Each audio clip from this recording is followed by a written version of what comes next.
Second trip లో నీ friends ఎంత మంది ఉన్నారు?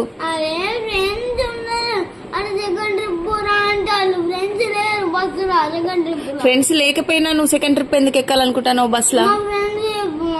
మళ్ళీ అదే మాట చెప్పమన్నారా?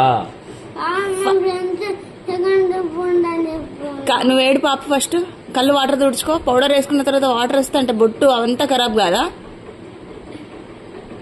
నాకు అర్థం కాదు. ఫస్ట్ ట్రిప్ అయితే సెకండ్ ట్రిప్ అయితే బస్సులో డీజిల్ వాళ్ళ ఊరికే వస్తుంది అనుకుంటున్నావా? మరి ఇంకేంటి, 1 ట్రిప్పే ఉంది మన ఏరియాకి. మార్నింగ్ ఒకసారి, ఈవినింగ్ ఒకసారి.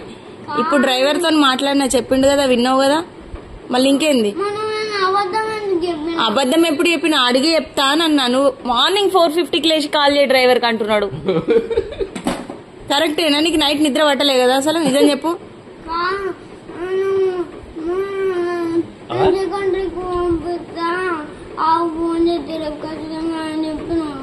అందుకే కదా చేసిన ఇప్పుడు కాల్. ఆయన ఏమంటున్నాడు, 1 ట్రిప్పే ఉంది మేడం అని చెప్పిండు.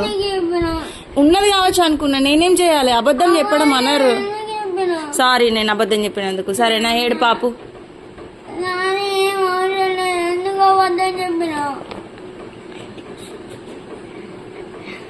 సారీ అన్నానా? సారీ వస్తుంది. సారీ వచ్చింది ఆల్రెడీ.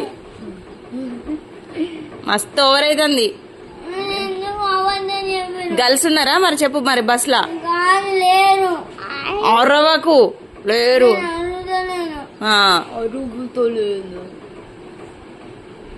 ఫ్రెండ్స్ అందరు క్లాస్ లో ఉండట్లేదా? క్లాస్ లో ఉంటారు కదా, ఇంకేంటి మరి? బస్ కోసం ఏంది? బస్ లో పోతే 10 నిమిషాలలో స్కూల్ కి చేరే బస్ కోసం ఇంత ఆలోచిస్తున్నాం ఎందుకు? కళ్ళు వాటర్ తుడుచుకో.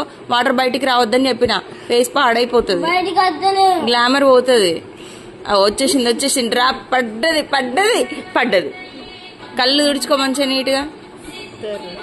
అట్లా తుడుచుకుంటే ఇంకా ఖరాబ్ అవుతుంది. ఏడ్చుకుంటూ వచ్చిండి ఏంది ఆస్ట్రిచ్ చారి అంటారు. తుడుచుకో మంచిగా నీట్ గా. నువ్వు గుడ్డా బేడా?